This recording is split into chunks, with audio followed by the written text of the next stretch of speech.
Have you ever wondered what happens when the grit of film noir collides with the chaos of war?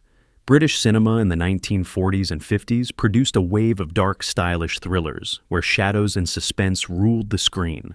These weren't just war dramas. They were tales of betrayal, paranoia, and survival played out under flickering street lamps. And trust me, a few of these forgotten gems still pack a punch you won't see coming. The October Man, 1947. Imagine a man trapped in his own mind, unsure if he's guilty or just haunted by memory. That's the core of The October Man, a psychological thriller with John Mills in one of his most intense performances. He plays Jim Ackland, a man recovering from a brain injury sustained during the war. His new life seems fragile but manageable until a young woman he knows ends up dead. Suddenly, all eyes turn to him.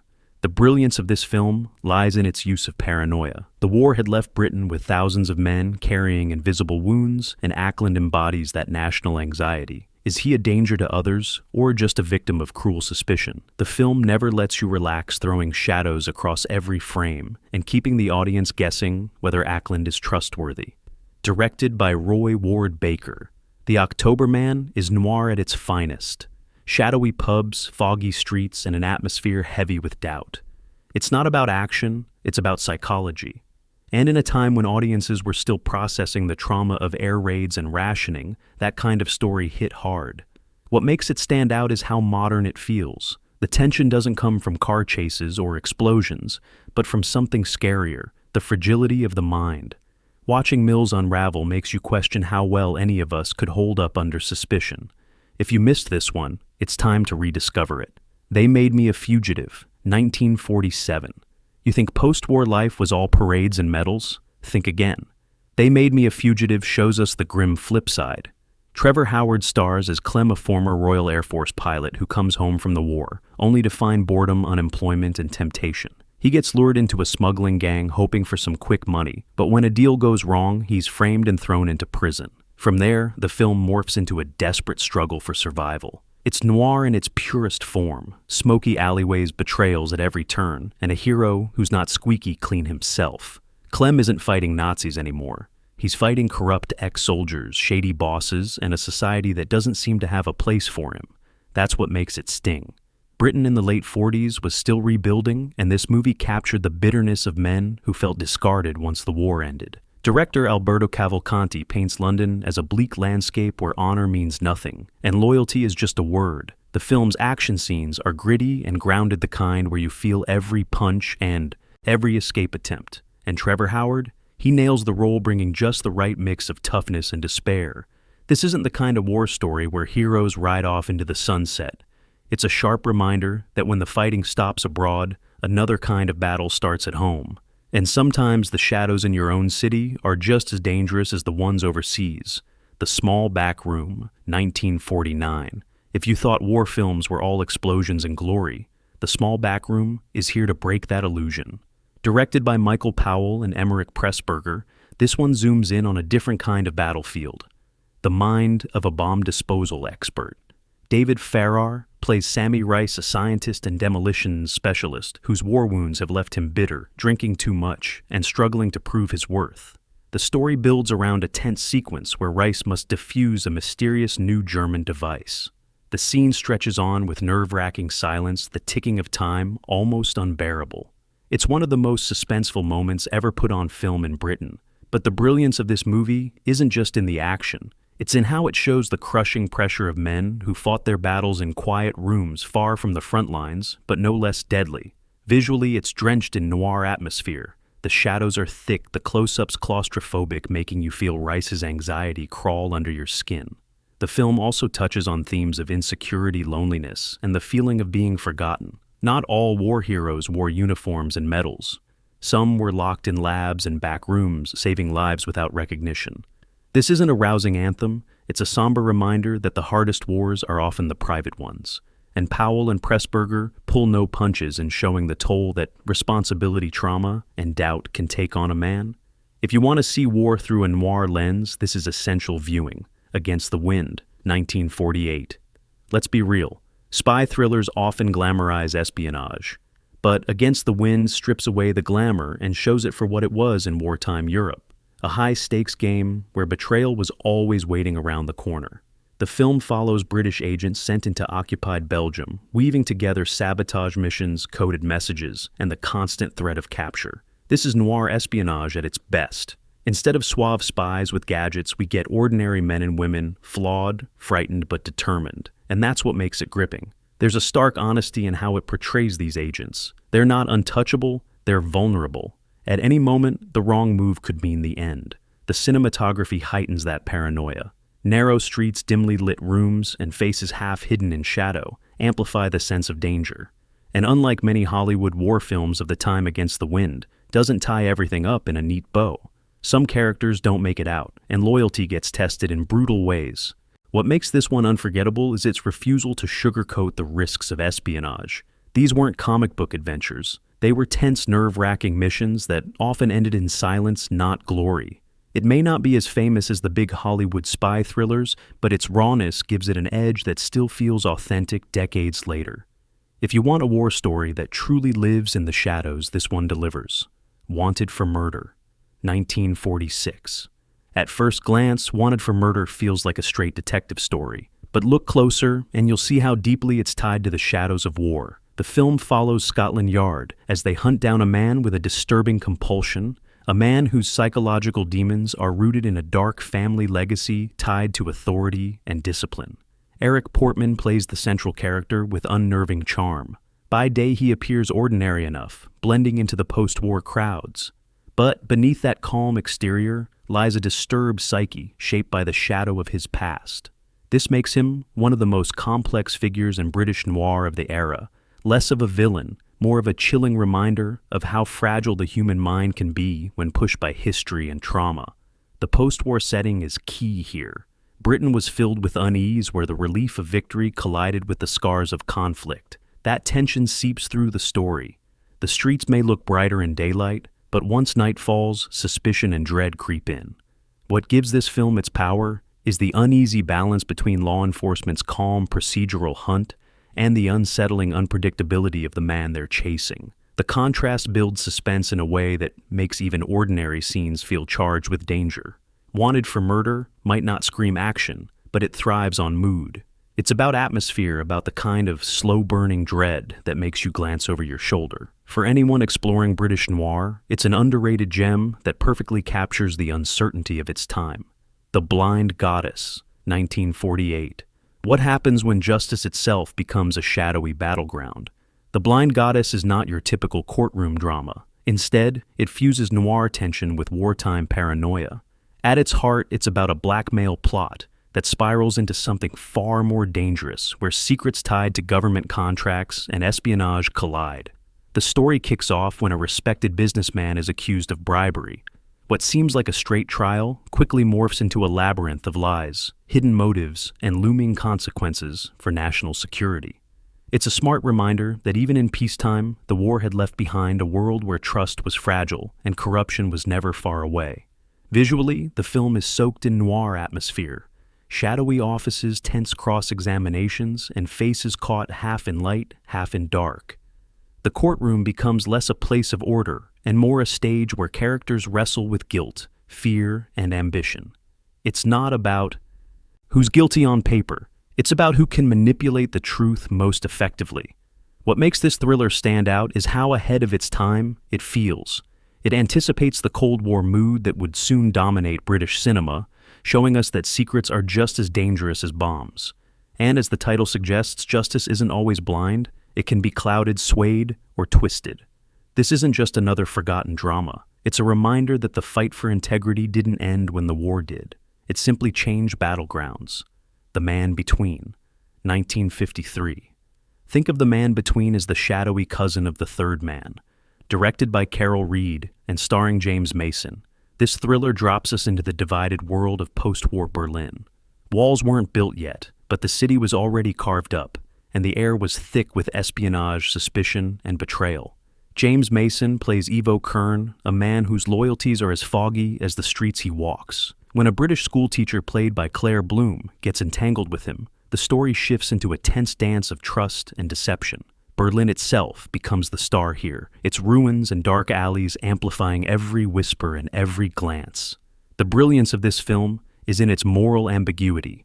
There are no clear heroes or villains, just people trying to survive in a fractured city, where yesterday's allies can become today's enemies. That uncertainty, that constant second-guessing is pure noir. Reed's camera lingers on crumbling buildings and half-lit faces, showing us a city still scarred from the war. And Mason? He's at his most magnetic, walking that razor's edge between charm and danger. This is a film that doesn't give you easy answers. It asks, who can you really trust when everyone's living in the shadows of conflict? The answer is as unsettling now as it was back then. I See a Dark Stranger, 1946. Espionage thrillers usually give us slick spies and smooth operators. But I See a Dark Stranger takes a different route. Deborah Kerr delivers a powerhouse performance as Bridie Quilty, an Irish woman whose resentment against Britain leads her straight into the dangerous world of Nazi espionage. From the start, Bridie isn't your typical heroine. She's headstrong, fiery, and dangerously naive. Her recruitment into spy work doesn't feel glamorous. It feels like a trap waiting to snap shut. And as she gets deeper into the game, the line between her ideals and the stark realities of betrayal becomes painfully clear. What makes this film work is its blend of wit and suspense. One moment you're caught in a sharp exchange of dialogue.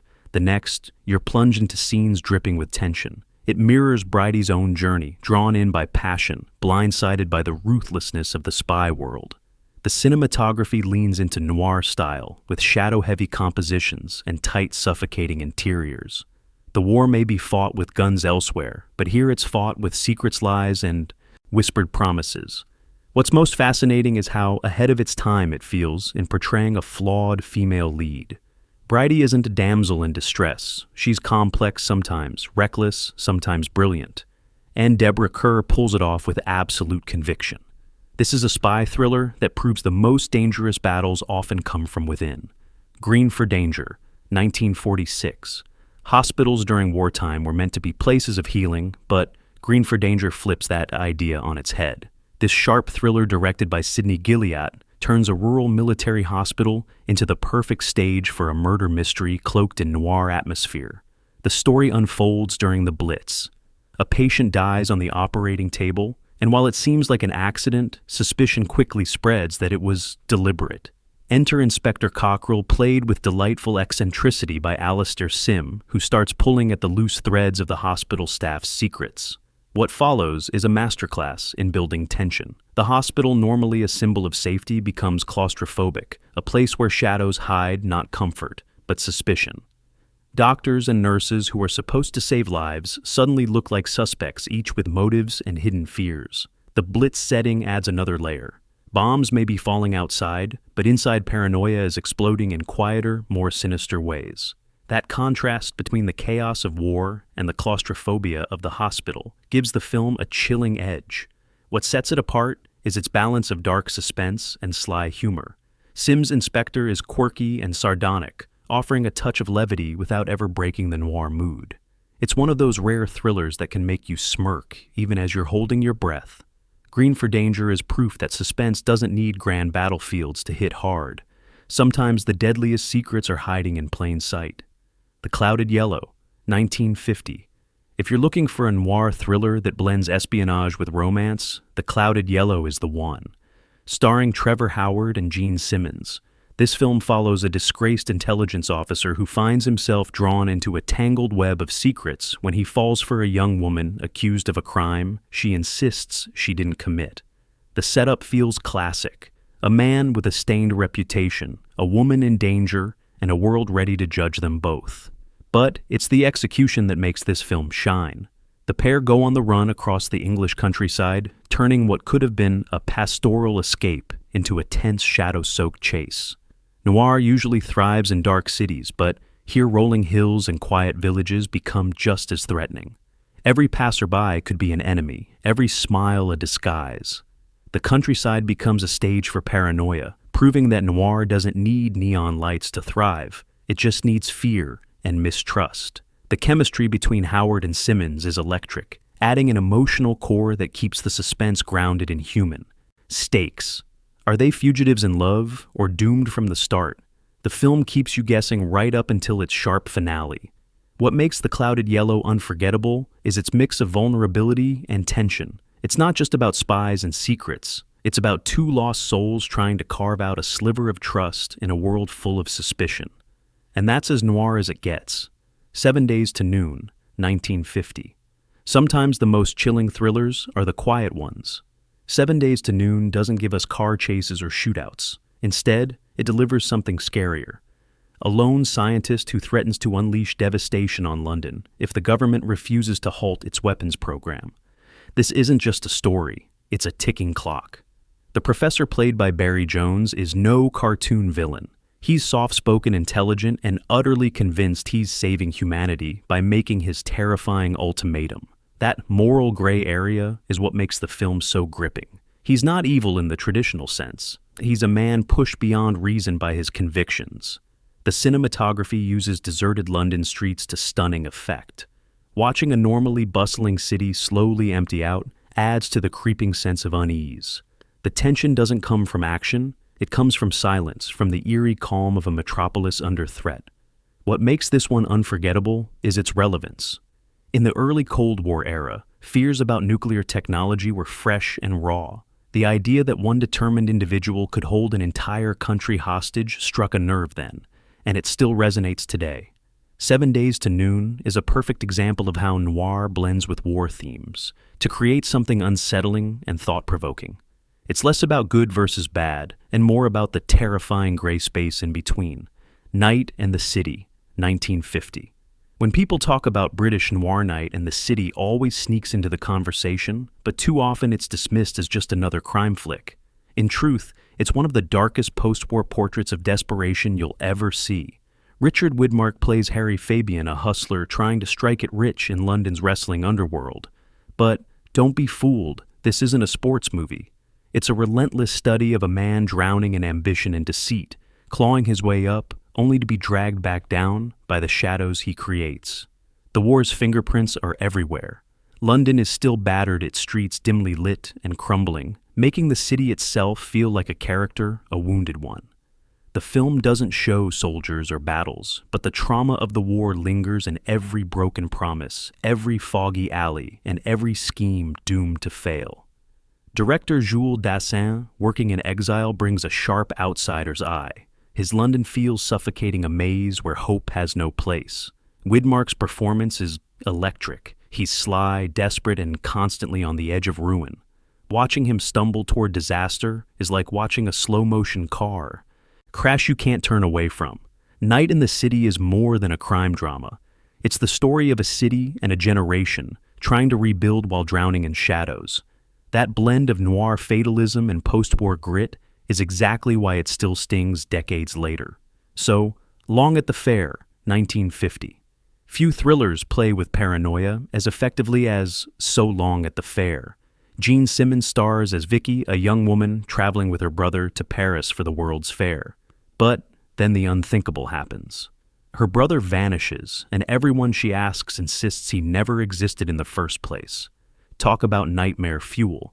Imagine arriving in a foreign city only to be told you're imagining your own family. That's the hook, and the film squeezes every drop of suspense from it.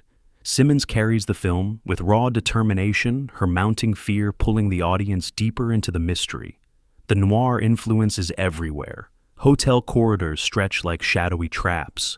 Parisian streets flicker with half-light, and the sense of isolation grows thicker with every unanswered question. It's not just about finding her brother, it's about clinging to sanity in a world gaslighting her at every turn.